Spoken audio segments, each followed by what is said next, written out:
Let's get to this drama because I know you have a lot to say about it.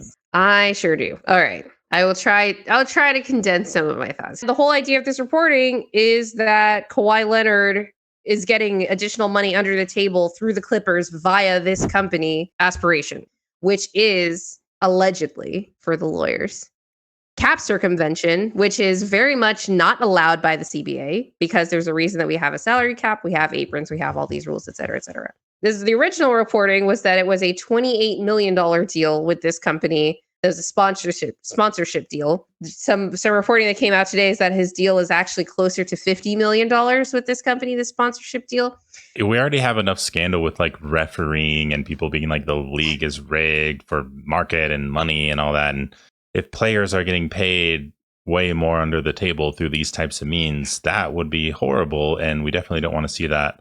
But I get that there's player empowerment and you want players to get more money. And there's the argument that the league is putting a cap on how much you can pay these players who maybe deserve more. But I think they're already making tons of money. It's not just the league that imposes this cap. Like, owners negotiated these rules with the Players Association. So if the Players Association wanted to change that, they could. But the fact of the matter is the players that would be most impacted by something like a salary cap or like the max rules where it's like, this is the maximum money you can make. There are way fewer of them than there are of all the players in the NBA that participate in the Players Association, et cetera. I have a lot of questions and I want to see how this is going to turn out. I'll be more surprised if they actually get punished. Yeah. So let's bring up the Clippers exclusivity clause because this was the part of the reporting that I think was the most surprising that it was in there. For avoidance of doubt, if Leonard is still being paid by the team, but is a member of another NBA organization or has retired, either of those instances shall qualify as a triggering event for termination by company, which is Aspiration. Okay, that's kind of shady. This is an individual sponsorship deal that this company made with this player. Why would it have anything to do with the team that he's on? All right. The summary of this statement that they put out after this reporting came out, which kind of surprised me that it was even out there, was how dare you? How dare you accuse us of like cap circumvention and like wrongdoing here? There's nothing unusual or untoward about team sponsors doing endorsement deals with players on the same team. Neither Steve nor the Clippers organization had any oversight of Kawhi's independent endorsement agreement with Aspiration. To say otherwise is flat out wrong. It's interesting that they use the word oversight. Does oversight only count after the contract is made?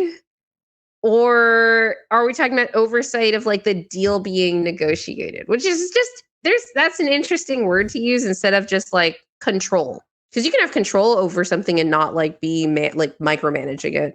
For example, I was surprised that the Clippers put out a statement. I'm not gonna lie, but I don't think it was really in response to that, but in response to probably pressure that they're facing internally, because teams and players and these organizations ignore important reporting on their wrongdoings all the time, and the fact that this is being acknowledged makes me think that it's a bigger deal internally, like within league circles, than we know.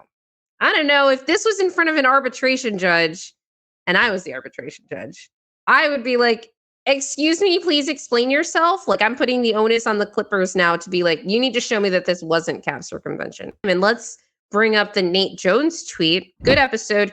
Just want to clear up something on the episode mentions as not common that is actually common.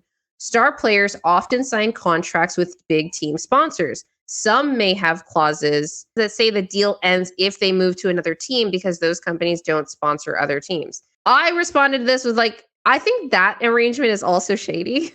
I don't think that there should be a clause in there that says like this deal is terminated if you go to another team. So I'll just bring up like the whole like thing here, because Nate Jones followed this up with a tweet that he ended up deleting, where he basically, like, the summary of it was like, what are we going to do? Force all the teams that do this kind of thing to open up their books on their sponsorship deals? And I'm like, yes. I would like, that would be to me like the Boston Tea Party of gossip on NBA Twitter, right? Like, I want to know what kinds of deals Clutch is getting for their clients. I think smaller market teams should want the hammer brought down on LA, even if they do this, even if they like, right. Even if their standard practice is like, oh yeah, some of our team sponsors we sign Because the kinds of sponsors that you get are not the kinds of sponsors or the volume of sponsors that a team like the You get Los in Angeles LA. Lakers get. But then in the case of the Clippers, part of the allegations here is that Steve Ballmer gave Aspiration $50 million. And then 2 days later, Kawhi Leonard gets $50 million from Aspiration, where it's like, I don't know how much clearer it gets.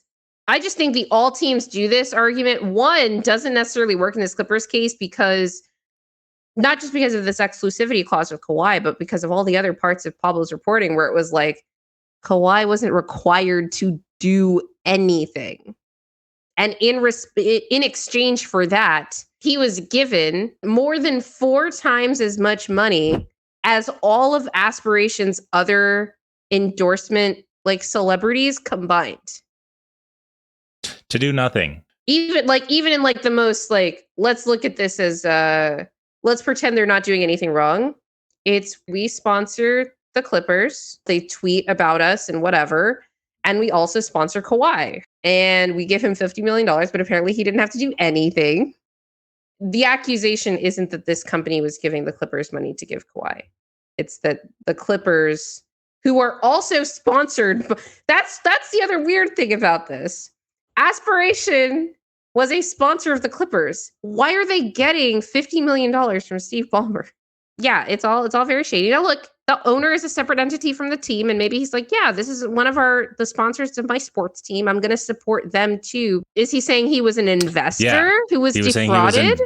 Yes, that is his. Because he's not donating stance. this money. Like that's his line is that he was an investor that was defrauded like everyone else. And I'm like, okay, so let's talk about Mark Cuban then.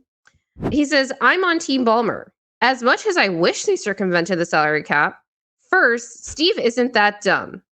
If he did try to feed Kawhi Leonard money, knowing what was at stake for him personally and his team, do you think he would let the company go bankrupt, knowing that all creditors would be visible to the world?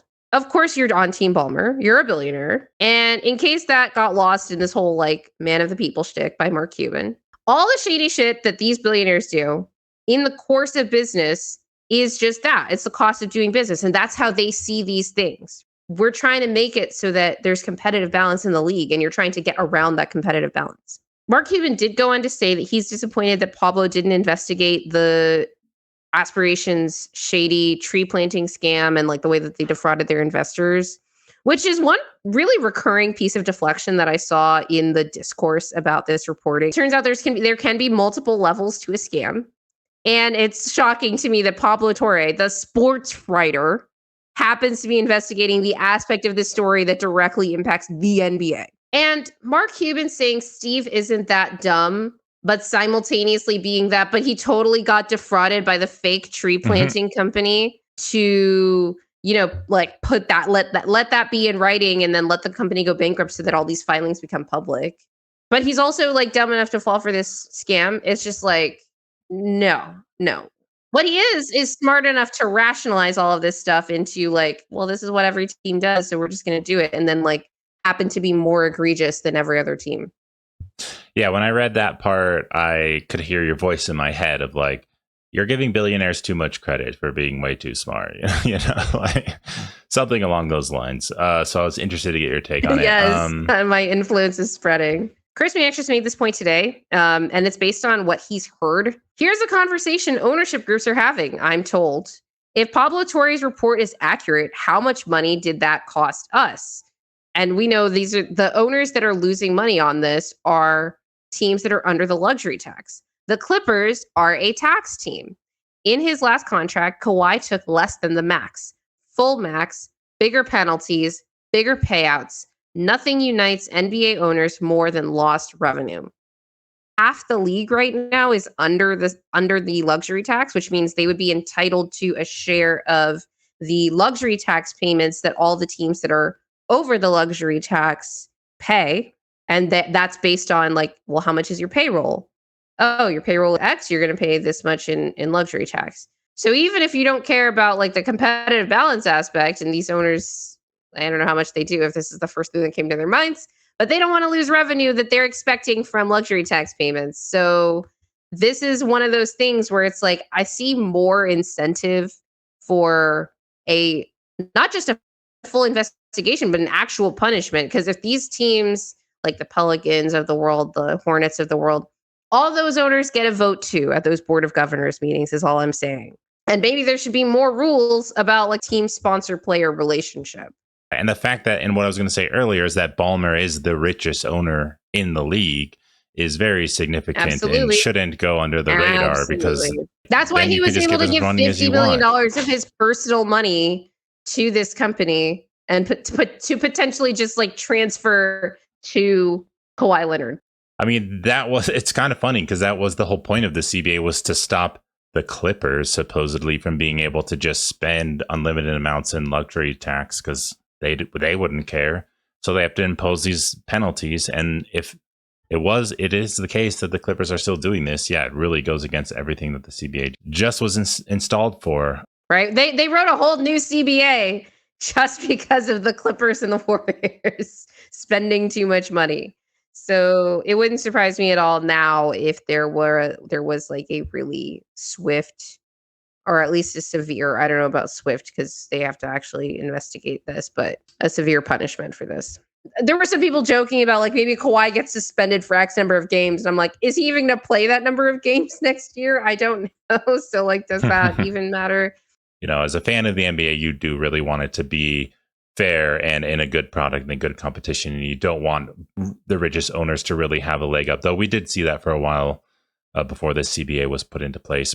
And it's satisfying for me because I really did kind of turn on Kawhi when the Kawhi sweepstakes was going on, him leaving the Raptors and going to the Clippers, and him kind of making demands of teams. He was always going to leave the Raptors. He never wanted to be there. Yeah, for sure. But I didn't know about like soliciting teams for endorsement deals under the table, but I heard about other demands like, you know, private planes to be able to fly into practice every day or whatever the hell it was, in his own medical team, which you kind of understand with his injuries and the whole Spurs thing, which kind of rubbed me the wrong way anyways. I know that he seems like he's like a low key superstar, kind of quiet, but he's very higher particular. maintenance than it seems. Yes. Yeah. And that's where I kind of was skeptical of him. So the fact that this has come out too is just not necessarily surprising to me.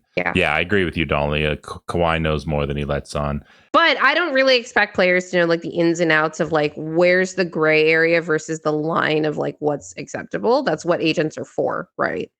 But players can still get fined for stuff their agents do on their behalf, potentially, depending on like what it is and how it's done. But this is the kind of thing that would be like eligible for further investigation to see like where that, you know, responsibility lies for sure. All right. That's it on the Kawhi Leonard story. If you've made it this far, we really, really, really, really appreciate you guys. If you do like our content, please remember, and even if you don't, please remember to click the like button, hit the subscribe button, as well as the notification bell. And always remember that winning is fun and losing sucks.